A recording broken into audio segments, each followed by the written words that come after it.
ඕගොල්ලන් flight එකක කවදාවත් ගිහින් නැති කෙනෙක් නම් මේ වීඩියෝ එක ඔයගලන්ට අලුත් එක්ස්පීරියන්ස් එකක් වෙයි. මමත් මේ වීඩියෝ එක මගේ channel එකේ post කරන්නේ මට memory එකක් විදිහට තියාගන්න.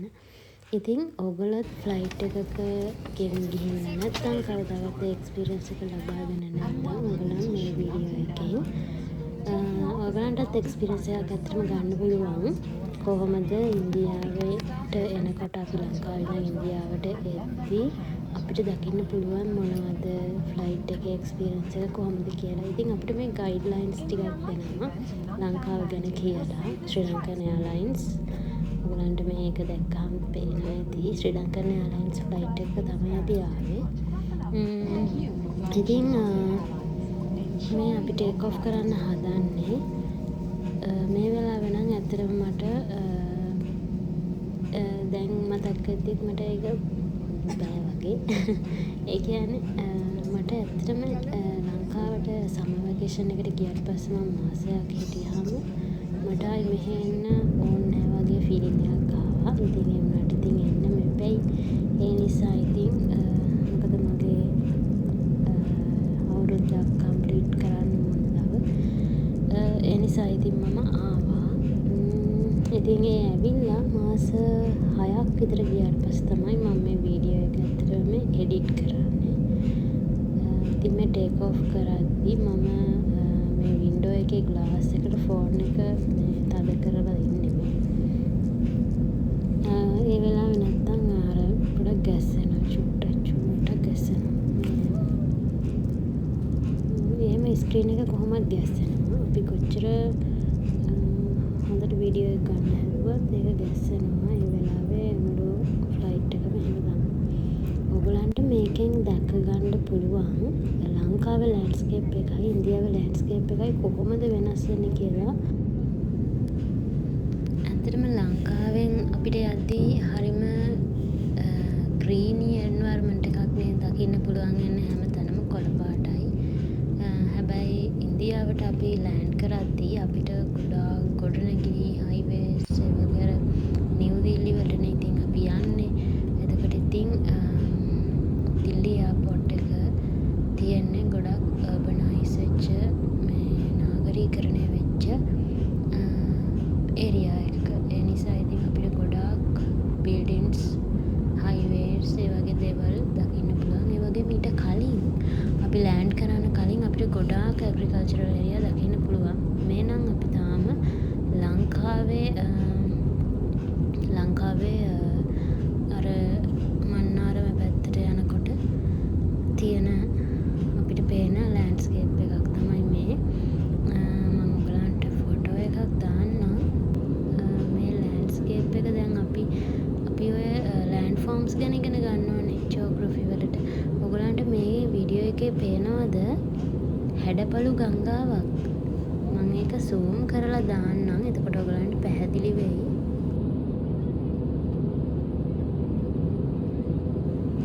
ඇත්තටම මම මේ ෆ්ලයිට් එක්ස්පීරියන්ස් එකට කැමතිම අපි ඉගෙන ගන්න දේවල් අපි ඔය සැටලයිට් ඉමේජස් ගැන ඉගෙන ගනිද්දී දැන් අපි ඇත්තටම සැටලයිට් ඉමේජ් ඉන්ටර්ප්‍රිටේෂන් එකකදී අපි දකින වීව් එක අපිට ෆ්ලයිට් එකේදී දකින්න පුළුවන්.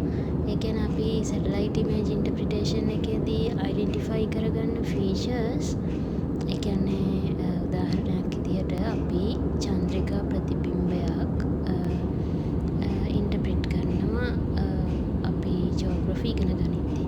එතකොට අපිට පේන වීව් එක මේ ඒ සැටලයිට් ඉමේජ් එකේ අපි චන්ද්‍රිකා ප්‍රතිබිම්බයේ පේන වීව් එක අපිට අපේ ඇහෙන්ම දැක ගන්න පුළුවන්. ඒ නිසා තමයි මම ඇත්තටම මේ ෆ්ලයිට් එක්ස්පීරියන්ස් එකට ගොඩක්ම කැමතියි. අපිට බ්ලැක් කොෆි එකක් හම්බුණා. ඒක බොන ගමන් මම මේ වලාකුළු උඩින් යද්දී ඒක බොන ගමන් කල්පනා කරන්නේ කවදා හරි මිනිස්සු විදියට අපි ගන්නම ඕන එක්ස්පීරියන්ස් එකක් කියලා. ඒ කියන්නේ කවදා හරි දවසක ෆ්ලයිට් එකක යන්නම ඕන. හැමෝම මේ එක්ස්පීරියන්ස් එක ලබා ගන්න ඕන. අනේ මම ජියෝග්‍රැෆි කරන නිසා මට මෙච්චර මේ ලෑන්ඩ්ස්කේප් එක දකිද්දී මේ ජියෝග්‍රැෆිකල් ෆීචර්ස් ලෑන්ඩ් ෆෝම්ස් දකිද්දී ඇතිවෙන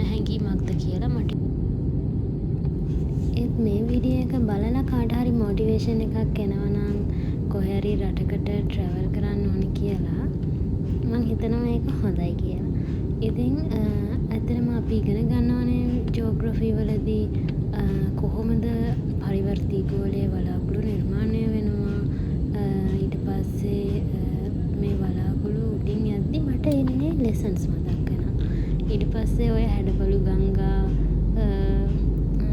වල කියන්නේ දකිද්දි අපි කොහොමද ඒවා ක්ලාස් රූම් එකේදී ඉගෙන ගත්තේ කියලා මතක් වෙනවා. ඊට පස්සේ ඔය තව එක ලෑන්ඩ් ෆෝම්ස් ඒ කියන්නේ ඔය සැටලයිට් ඉමේජ් ඉන්ටර්ප්‍රිටේෂන් එක වගේ අපි කරද්දි කොහොමද සැටලයිට් ඉමේජ් එකක ෆීචර්ස් අඳුනගත්තේ අපි ලෑන්ඩ් එකේ ඒවා කොහොමද ඩිස්ට්‍රිබියුට් වෙලා තියෙන්නේ කියලා අපි ඉගෙන ගත්ත විදිහ අපිට කියන්නේ මේ එක්ස්පීරියන්ස් එකෙන් මට නම් මතක් වුණා. මම හිතනවා මේ වීඩියෝ එක බලන ඔයාටත් ඔයා ජියෝග්‍රෆි කරන කෙනෙක් නම් ඔයාට ඒවා මතක් වෙයි. දැන් මම කලින් කිව්වා වගේ මේ සැටලයිට් ඉමේජ් වල අපි අර්බන් ඒරියා එකක් නම් මේ බලන්නකො සැටලයිට් ඉමේජ් එකක් වගේමයි නේද? මට නම් ඒක ඇත්තටම ගොඩාක් හොඳ එක්ස්පීරියන්ස් එකක්. අර හයිවේ එකක්. ඒ වගේම අපි ජනාවාස ව්‍යාප්තිය ගැන ඉගෙන ගන්නවානේ. පොකුරු ජනාවාස, රේඛීය ජනාවාස මේ හැම දෙයක්ම අපිට මේ ෆ්ලයිට් එක පැය 3:00මාරක් මේ ෆ්ලයිට් එකේ එන අතරමඟ මම ගොඩාක් ලෙසන්ස් රිමයින්ඩර් එකක් වගේ මට ආවා. ඇත්තටම අපි දැන් මේ ඉන්දියාවට එන්නයි හදන්නේ. ඉන්දිරා ගාන්ධි එයාපෝට් එක මේ නම් හයිවේ එකක්. මේ මෙහෙම අපි මේ විදිහටම පැය භාගයක් විතර මම හිතන්නේ විනාඩි 20ක් වගේ මෙන්න මේ වගේ ළඟ වීව් එකක් තිබුණා විනාඩි 20ක් වගේ. ඊට පස්සේ තමයි අපි එයාපෝට් එකට ආවේ ඉන්දිරා ගාන්ධි එයාපෝට් එකට. මේක නම් ඉතින් ලෑන්ඩ් කරන්න හදන්නේ. මේ ලෑන්ඩ් කරන්නත් තව විනාඩි 20ක් විතර මෙන්න මේ විදිහට ඉතින් එනවා. අපි ලෑන්ඩ් කරන්නයි හදන්නේ.